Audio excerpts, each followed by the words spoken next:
I used to work 30 miles away from where I live. One night, I had been stuck in heavy traffic coming home.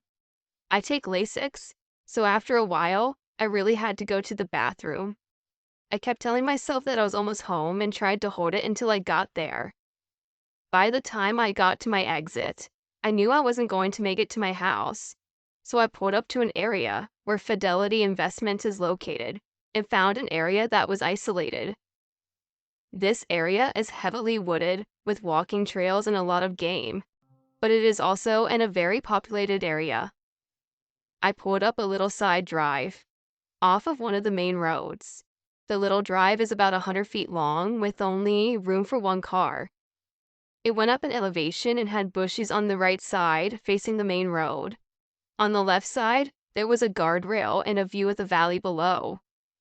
The area up there is huge and isolated, with several buildings that are all spaced out. The place is dark at night because there are intermittent streets lit up there. At night, it's pretty deserted too. A few cars go through that area, though, because it's a shortcut people use to go from Taylor Mill over to 3L Highway, where there are stores, restaurants, etc. When you're up there, you're above everything around this area.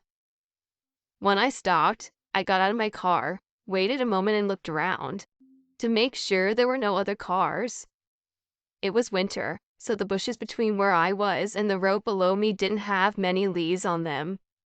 Because of that, you could see right through them. I was up on this little rise about 20 or 30 feet above the drive, which was 4 lanes wide. To the left of me was a street light and more woods that went down another hill to the main road. I went to the back of my car and did what I had to do. When I finished, I stood up and all at once, every hair on my body stood up. I knew I wasn't alone. I scanned the area in front of me and must have heard something behind me because I turned around and there were 3 deer standing there, all huddled up together between my car and guardrail. They were looking at me. They were looking across the road, and I looked back over there, and that was when I saw a figure standing between the bushes in front of it, and the tree line behind it. It was huge. I stand at 5'5". Some of those bushes were about 6 feet tall, but they only came up to about the collarbone area on this thing. Due to the street light to the right of it about 20 feet away, I was able to get a pretty clean outline of his thing. It had a large dog-shaped head and pointed ears. I couldn't make out his neck, but I could make out massive shoulders. That's when it growled. It was of deep vibration. I could feel it in my chest. My body just took over at that point. I have to explain part of it to you. I worked security for years in California in the music business.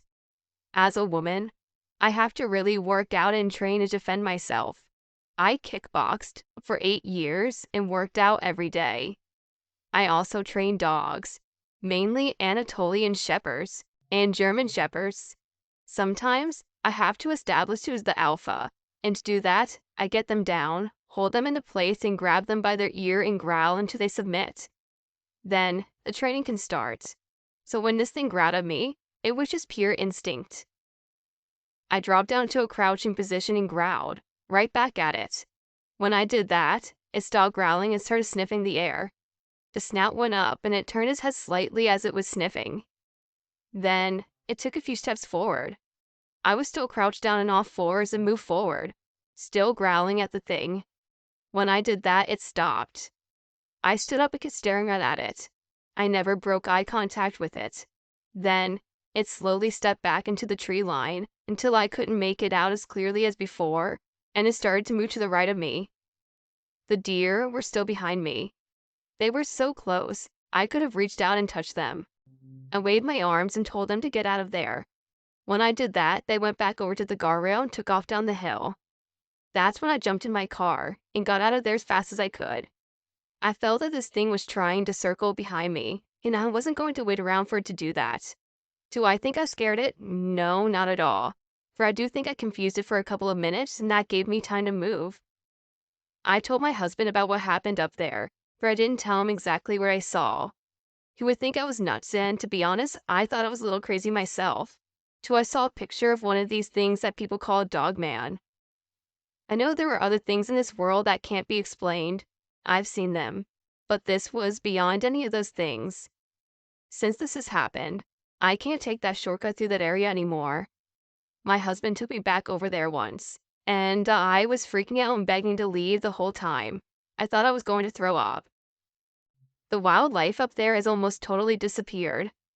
I've never seen anything like this. There's nothing up in the hills anymore.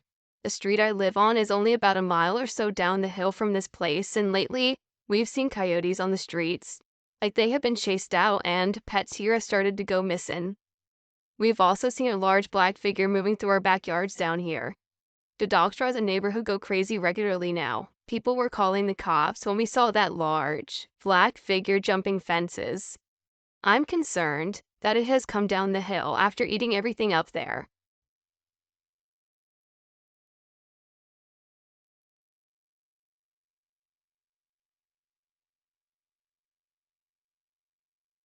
My grandfather told me the story when I was a teenager.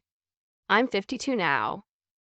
My granddad grew up in the woods of central New Brunswick, in a very remote area, where only survivalists go now.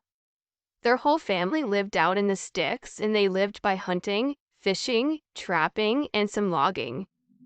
Granddad said when he was a teenager, he and his older brother Duke were up in the early hours checking trap lines on an old motorbike.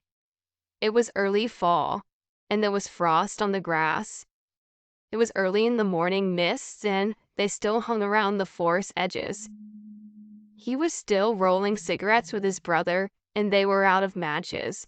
So they dipped a bit of cloth in gasoline and ignited the coil wire, while Duke kicked the bike over. The sound of the bike being kicked over without an ignition is sort of like an animal call. That's how my granddad described it. Anyways, just as they started smoking their cigarettes, my grandfather noticed something bounding through the tree line toward them. My granddad said it ran up in a way a bear did, but it stopped several yards away from them and stood up, on its hind legs. It was still too far to tell what it was, but they assumed it was a black bear because they were very common in New Brunswick. That's when it began walking up right towards them. As it got nearer, Granddad said it looked like a huge werewolf. His family origin was German, so this was not unknown. It got as close as 20 feet away from them and then began to eye them closely. It sniffed their smokes and then turned and hopped and ran back to the trees. Granddad said they were not scared. He said they were only shocked that such a creature was living in the woods. Granddad said it was taller than any man and had a huge head, evil eyes, long, upright ears, hands with long claws, and had hair all over its body. I can't remember what color he said the fur was, but he said it had wolf-like legs.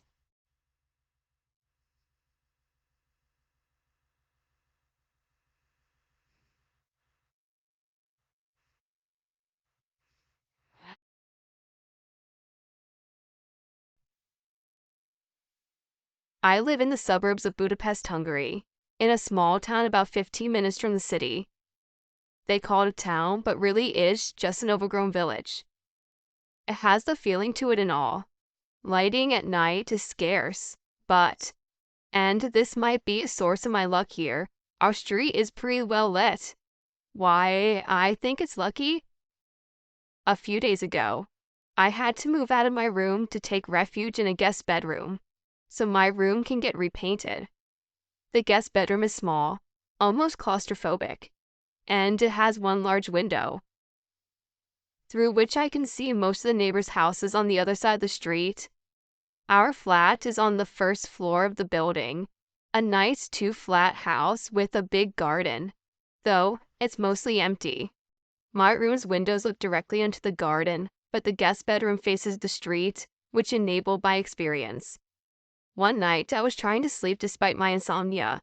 I started hearing strange pulsing sounds, like someone turned on loud music at one of our neighbors. But this sound was weird. It followed no particular pattern or beat, and yet it felt strangely familiar. It wasn't until I realized that it was getting louder and moving closer that it was the noise of something big walking down the street on two legs. Out of curiosity, I was already at my window, bathing in the lamplight coming from outside, when I spotted it. The creature was vaguely humanoid with smooth, gray skin, a head devoid of any facial features or any hair, and 4 arms. The second pair sprouting from the sides of a drip cage. It didn't look emaciated, but I could still see its bones beneath the skin. In fact, it looked oddly muscular, as if posing while strolling down the street. I forgot to tell this most important bit. This thing was huge. We live on the first floor, and I was looking upwards from my bed through my window, but I still had to go closer to the window to look at its head. This thing was at least 20 feet tall, possibly bigger, and there it was walking down our street in the middle of the night, calmly, looking around with an eyeless face, stopping occasionally to take a peek inside of a house, then continuing its stroll. I wasn't scared at first. My reaction was closer to what the actual fuck. But that quickly turned into fear as it turned my way, its featureless face staring in my general direction. Realizing I was still in the lamplight, I quickly retreated and watched from the shadows. The giant walked to our house and took a good look. It stood there for at least a few minutes, seemingly scanning the house for something. I dared not move, lest it notice me, and God knows what it would have done to me. So I just stared, terrified at this monstrosity, its 4 arms dangling idly beside it as it looked at me with this featureless face. Sorry for repeating it so much, but I stared at it for so long the picture is burned into my retinas. And when I closed my eyes, I could still see that face staring into my soul.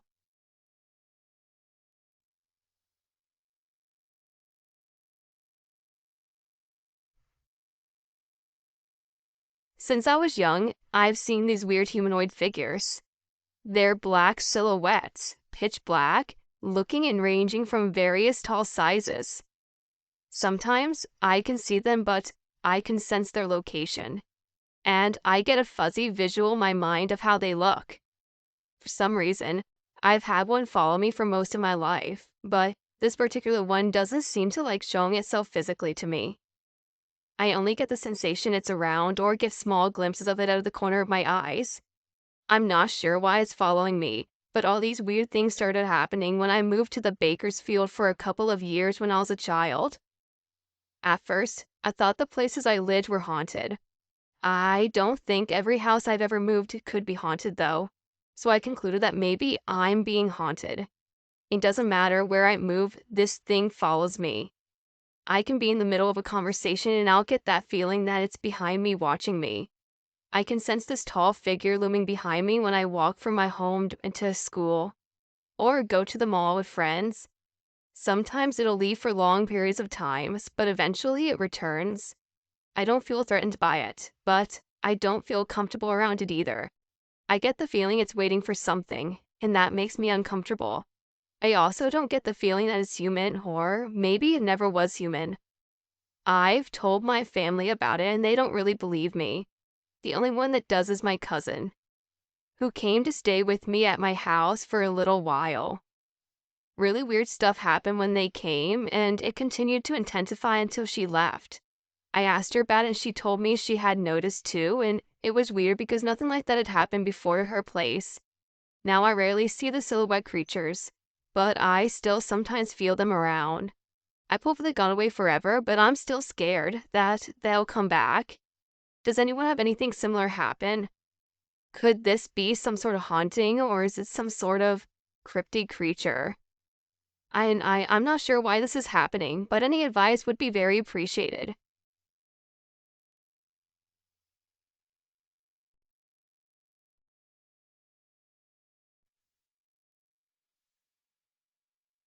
So, I am from Southern Illinois.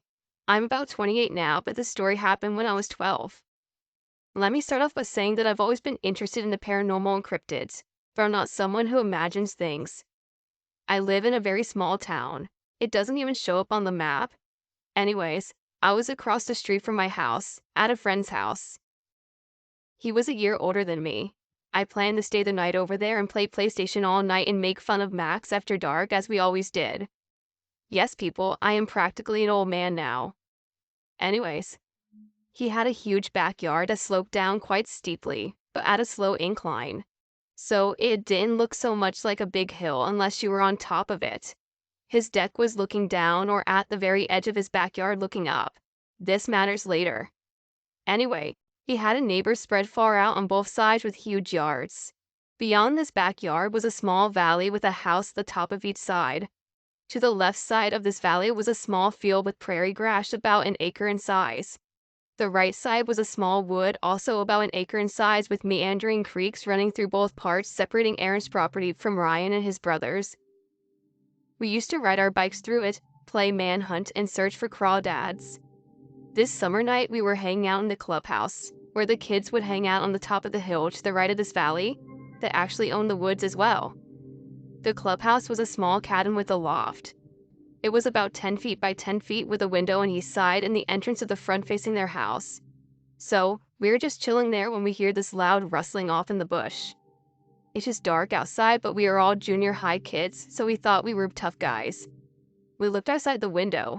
You could see something moving in the brush close to where the woods and the field begins. Now, I was not one to get creeped out for easy reasons, but this time, I kinda was.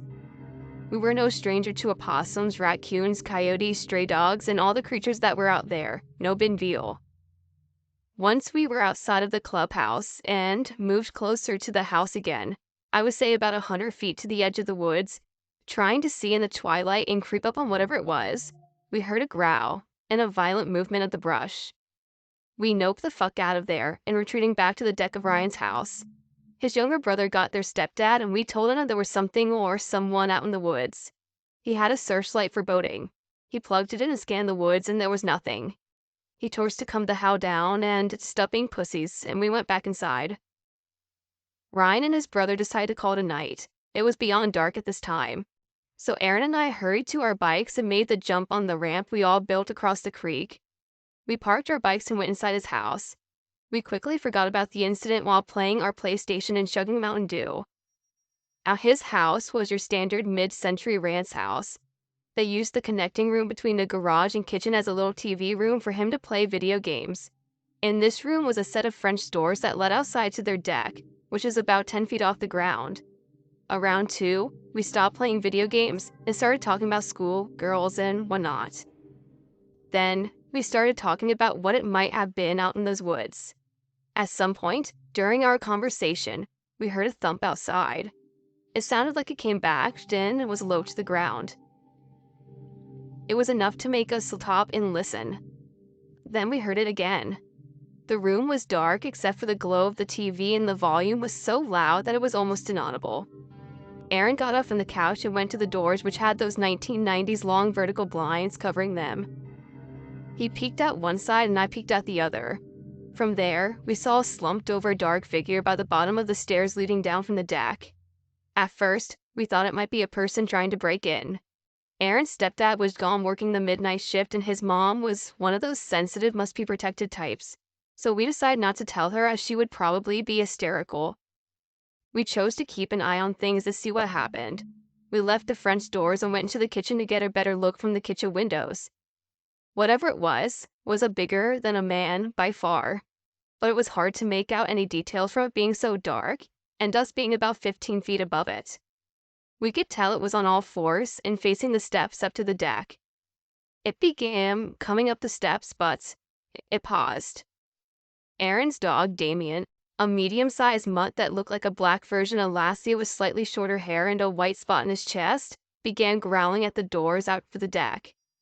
Aaron's mom took sleeping pills and a couple glasses of wine so she would be out like a fat girl playing dodgeball. Plus, she hated to be bothered, so we still figured we wouldn't get her. You could tell Damien was angry, but unlike how he would usually go after something, he was kind of scared but being protective. We got some courage and flipped the back deck lights on, and wherever it was took off like a bat out of hell. Then, we crept outside onto the deck with a flashlight and scanned the yard. We didn't see anything, but we yelled out to wherever it was to not come back. We had guns, a dog, and we would fuck it up. Dumb kids, right? So we go inside and it was hard to get to sleep, but Aaron finally did. I still laid awake on the floor petting the dog. All of a sudden, I got a weird feeling, like being watched, I guess. The hair on my arm stood up, and even though I didn't know what I might see, I went to the French doors and peeked out. There was this dark animal on all fours by a tree at the left of the property on the hill. I could see it because there was nothing but a stump in the small hill. I was taken aback. I quickly got Aaron and he came to see. Mistook a maybe minute toss, but by the time we looked out there, the figure was of a man now and not an animal anymore. It was about 4 a.m. and it was morning twilight, so we could easily tell it was a man. We couldn't believe it. We turned to each other and were like, what the hell is going on? We looked back out and he was walking into the field and disappeared into the woods. We talked about it for an hour and then we went back to bed. To this day, I haven't had an experience like that ever again. I don't know what it was. I thought that maybe that this time it was a werewolf or maybe some shapeshifter. But nowadays, I just wonder if it wasn't some creepy guy being very creepy. But why would he be on all fours and how would he have some sort of fur?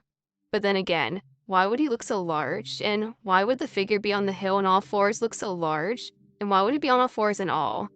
I still can't decide. What do you guys think? Skinwalker, werewolf, or just some creepy guy?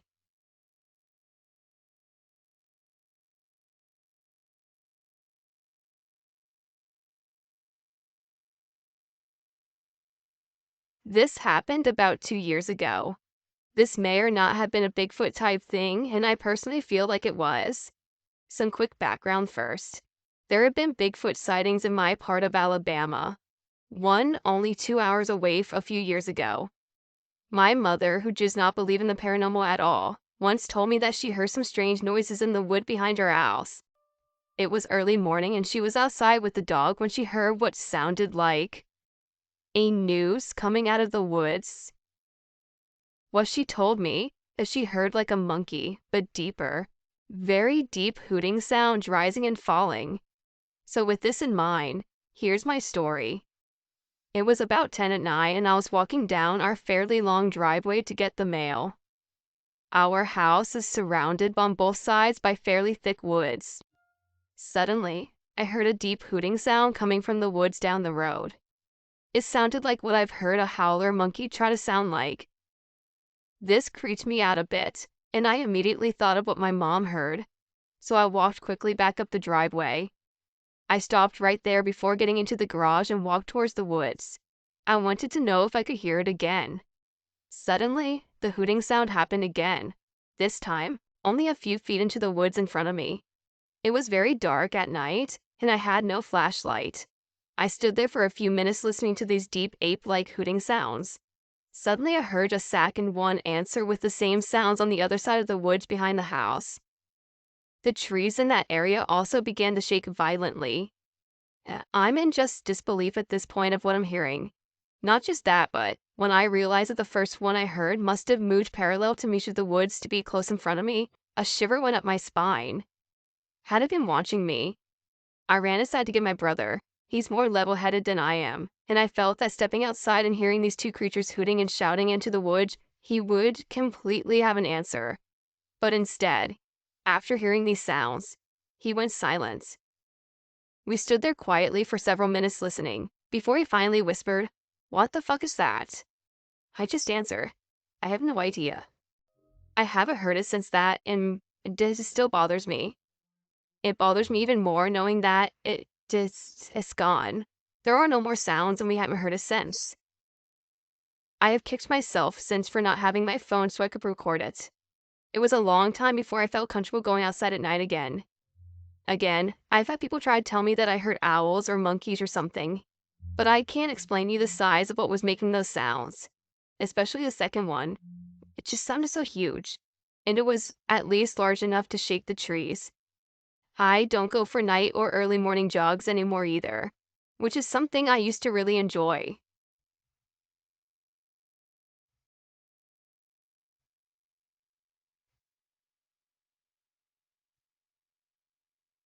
So this happened in Melbourne, Florida, a while back. School had just ended, and I missed my bus to get home. I called my dad and asked him to pick me up, because I didn't have a car at the time. And he said he would, but since he was at work, It might take a few hours. I was upset, but took this as an opportunity to get homework done and sat down at a bench facing the fence of the school.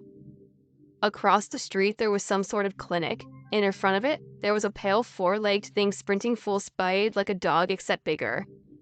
I remember that it had really big hind legs. This part sounds really weird, but I swear to God, a car of some sort went by, and as it passed the front, the creature just vanished. I think most likely, it went and hid somewhere or maybe even lashed onto the car.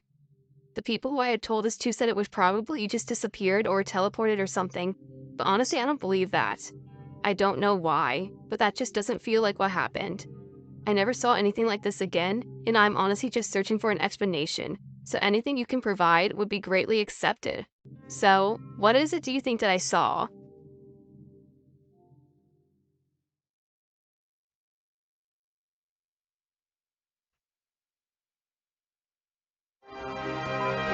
This just in, Swamp Dweller has hit 50,000 subscribers. Now maybe he can drink 50,000 shots of bleach. I just want to congratulate Swamp Dweller on reaching 50,000 subscribers. It's not really surprising since he puts out videos every other day. They're like 30 plus minutes long. He really doesn't have a life. He spends all his time working on his YouTube channel 24/7. When he's not doing that, he's stirring up something on Twitter. He always accuses me of being jealous because I have a bigger subscriber count, but our view count is pretty much the same. But I'm not jealous. I'm not jealous. I'm not jealous. Who do you think you are, Swamp? Coming onto the scene? You and your crack addict upload output and your fluent reading skills? Who do you think you are, buddy? You're making the rest of us look bad. I first met Swamp when I was 13 years old. He saved me from a crack overdose at my first swamp rave. I guess you could say he's not always gay.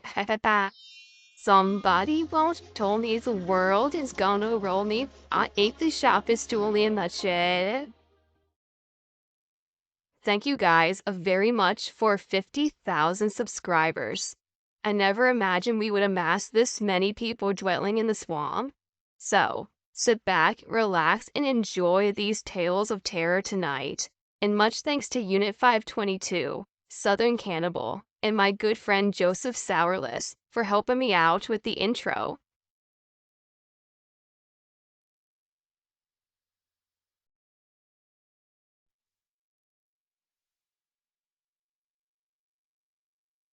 I suppose I should start off with some background. All this may or may not be relevant. I'm still just trying to figure this out by giving out as much information as I can. So here it is. My friend Julia was found dead 2 years ago in a Walgreens parking lot. She was slumped over in her car with no visible injuries, and the case was ruled as a suicide by drug overdose. I never believed this. She was the kind of person that you see and you just cannot help from smiling. She was a joy to be around. She would never have done drugs, and she definitely would not do them to the point of an OD. I always thought the police were trying to cover up something, and I just never knew what. I was never shown any evidence of medication in her car, and when I arrived at the scene at her death, the officers never let me close enough to see anything. I never thought I would see her again, because typically dead people are supposed to, stay dead. I used to think that every day. I was taking a walk through a wooded area near my property earlier this morning. I would say it was about 8 a.m., and everything was normal until the birds stopped chirping.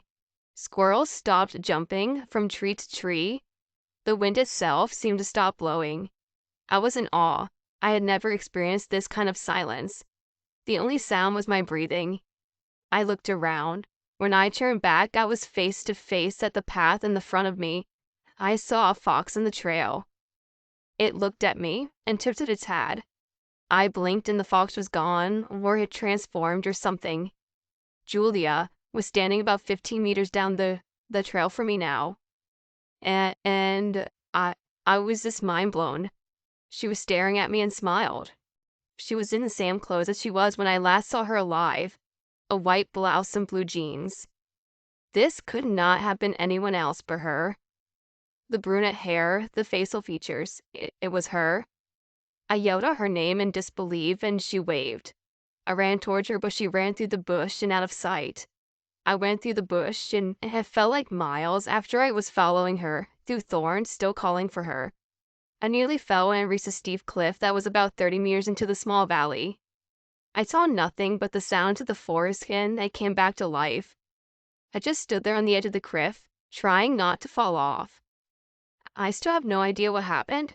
Is Julia trying to tell me something? Does she need help? Was Julia the fox?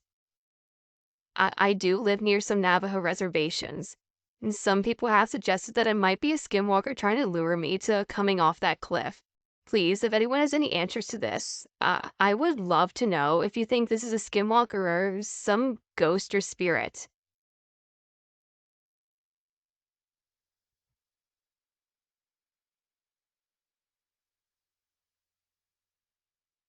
This is central Wisconsin, but my dad was around, not even a teenager yet.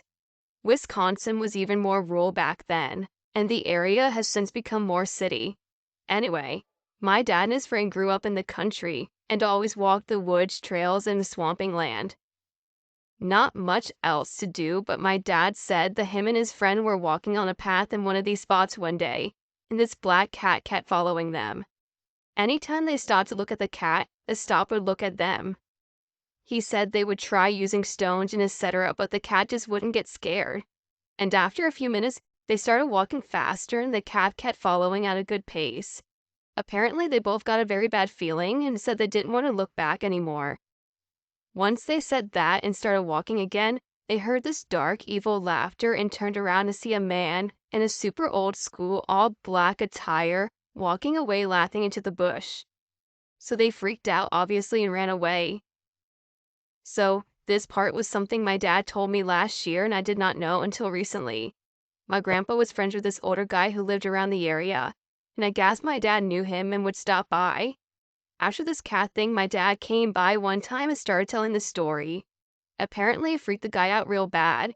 He said he had been outside doing whatever, and all of a sudden, this pure black dog comes by and starts staring him down, then growling, and the guy had a super uneasy feeling and started backing up to his door. Apparently, the moment he turned his back and rushed in and slammed the door, the dog had changed and lunged towards the door, barking and crazy for a second before it went away. The guy said that he heard this evil laughter and looked out the window to see the same guy my dad saw, all black, old school clothes from the 1800s, walking away laughing and disappeared. My dad swears to this day he didn't make it up and does not tell anyone. He hates me ever sharing it because this shit is so unbelievable that it makes people think that he is dishonest and crazy. I have no idea what it really was, but I can definitely say that it was some creepy shit.